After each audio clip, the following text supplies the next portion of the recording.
Hey y'all, I'm the Midwest Hack, and welcome to part 6 on my build series for this Farmertec clone of the Stihl MS200T. In this video, we're going to be getting the oil pump put on, the chain tensioner, the muffler, the fuel tank, and the intake. If you're stumbling into this video mid-series, feel free to check out the links in the description to all the other parts of this build, as well as a link to the complete playlist. Let's get right into it. The parts we're going to need for this step, let's get those identified. First thing we're going to need is the muffler. Comes in its own bag. We are going to need the fuel tank, which is also in its own bag.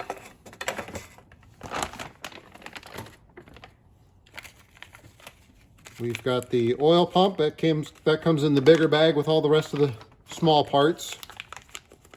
There's two pieces to that.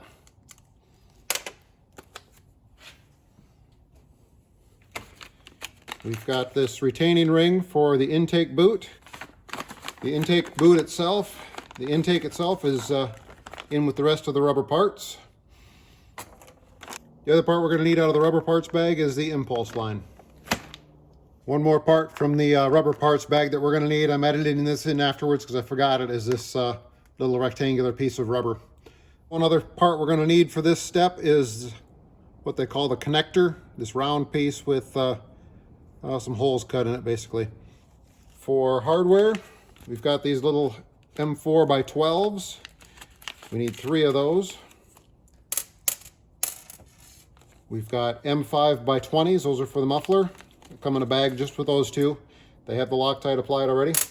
And we've got M4 by 16s. There's a pretty big bag of those.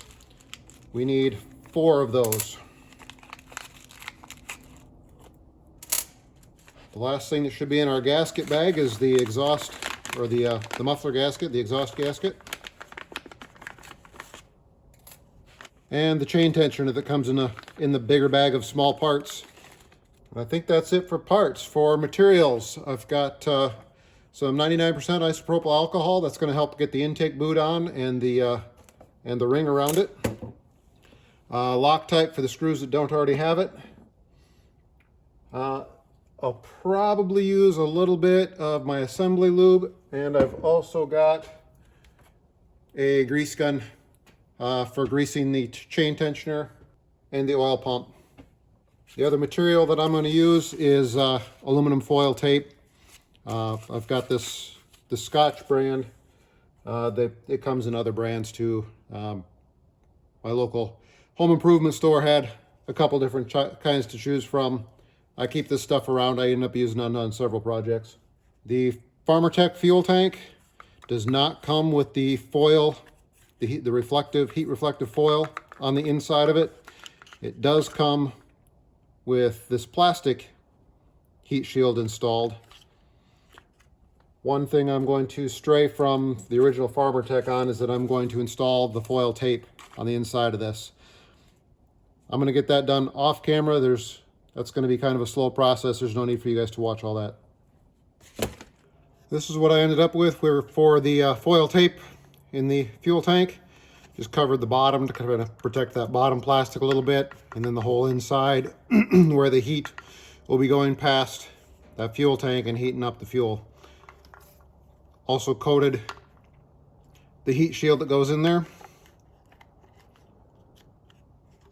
Once you have the tape on the fuel tank, it's a good time to put in that little rectangular piece of rubber that I had forgotten. A lot easier once the saw is apart, but you can get it in with the saw together. So just under the intake is this little oval slot here. That's where that's going to go from the inside. I'm just going to work that in to show that it can be done afterwards.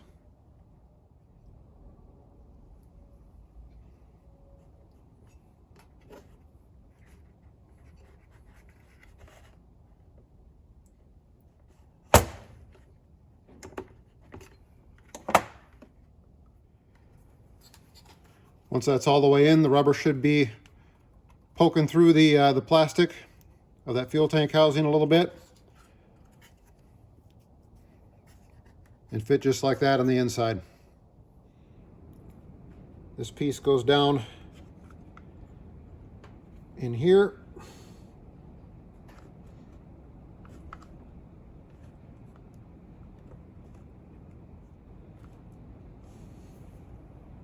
Before the oil pump goes on. You can see I got the spark plug wire laid in where it needs to go. I've applied grease to the oil pump gear. I also pre-lubed the oil pump just a little bit with some assembly lube.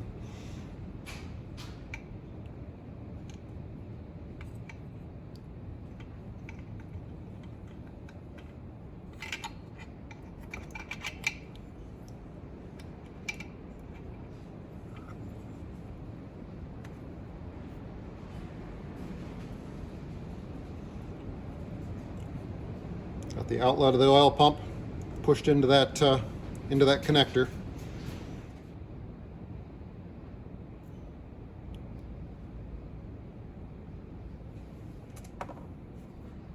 Put the Loctite on the screws and get them started.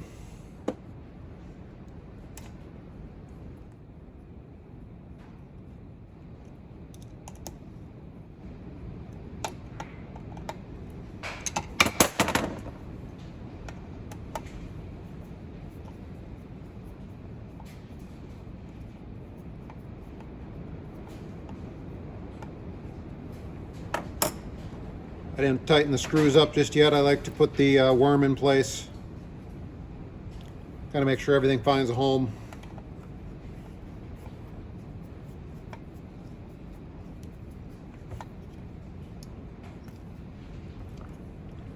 Snug up the top screw.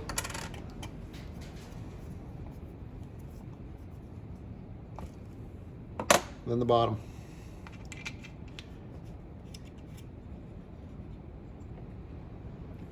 Now moving on to the tensioner, we're going to coat that with grease as well.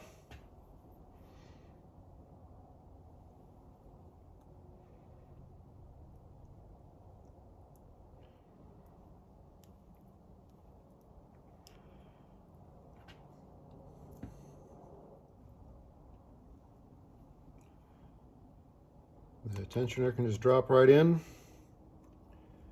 and the plastic piece for the end can just push over top. It's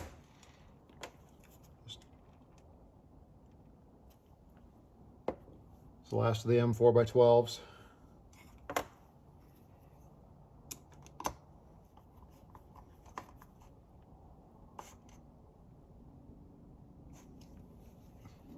Put those in, we'll flip the saw up. I'm going to move on to the intake.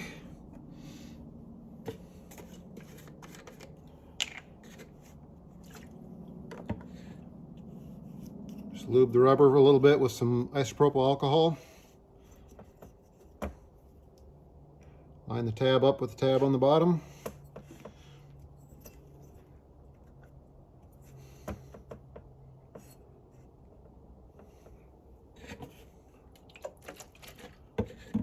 A little more alcohol.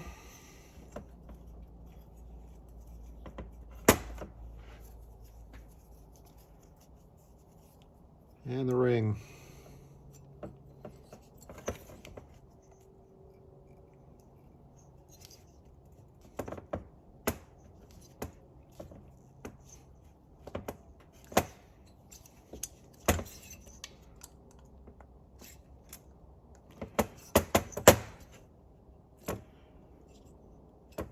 Now that that's on, we'll put the impulse line on.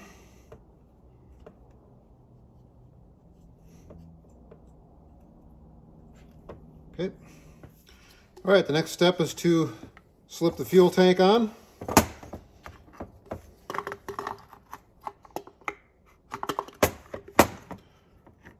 As we guide that on, the impulse line needs to come up through the hole.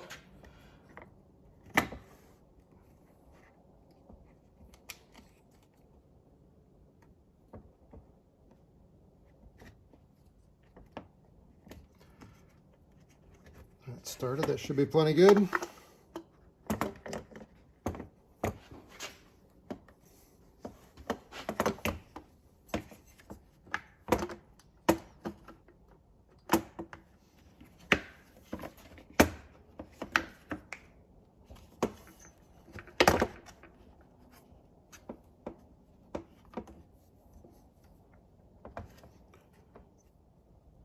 I'm going to go ahead and start a couple of the 16 millimeter M4s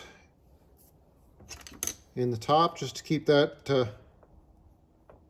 of hold that in place.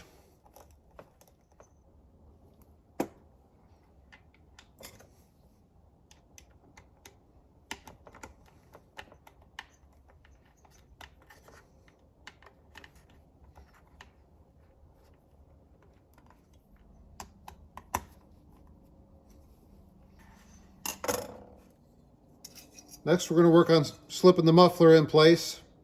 So we'll set the gasket in place on the muffler, and I'll do my best to hold that in place as I put the muffler in. With the saw upside down, you can put your fingers underneath the fuel tank housing and your thumb on top of the case, and basically just twist to separate those a little bit and give yourself just a little bit more room to work. And guide it in. Once it's in so far, you can't keep your finger holding the gasket in place anymore. But you can use other tools to kind of hold it through the bolt holes.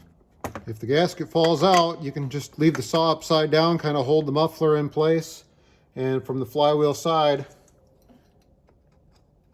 slip the gasket in and just kind of slowly work it in place while looking down through the bolt holes to get everything lined up. Once you get it close, you can use a tool through the bolt holes to just kind of wiggle everything until it lines up.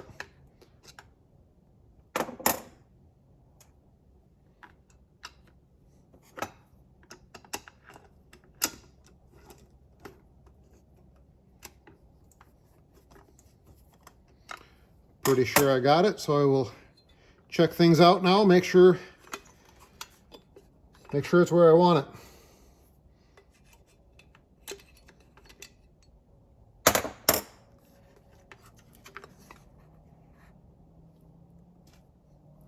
Drop the second one in.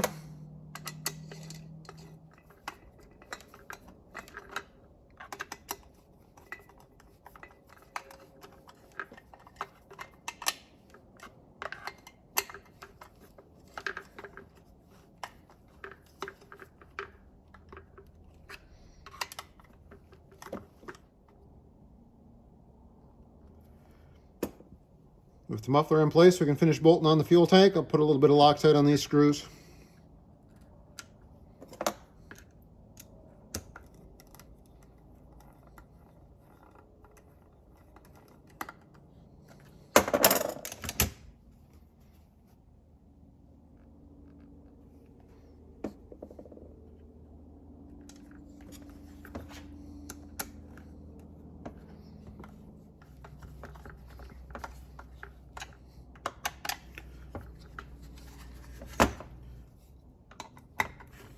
Go back and finish off the top two.